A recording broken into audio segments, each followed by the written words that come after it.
એટલે આ સમાધિ ભાષા વ્યાસસ્ય, સમાધિ ભાષા છે વ્યાસ.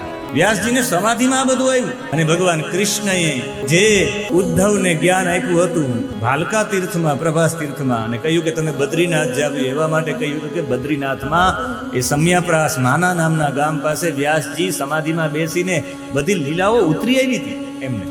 હવે લીલાઓ ઉતરી આવી ને પછી ત્યાં જઈને ઉદ્ધવ આખી લીલા કહે કે આવી આવી લીલા ત્યારે અમને પાકું થઈ જાય, આ મને સમાધિમાં ઉતરી આવ્યું પરફેક્ટ છે. અને એ સમાધિમાં જે ઉતરી આવ્યું એમાંથી જે ગ્રંથની રચના થઈ, એ ગ્રંથ એટલે ભાગવતજી. ધર્મો ભાગવતે સ્થિત.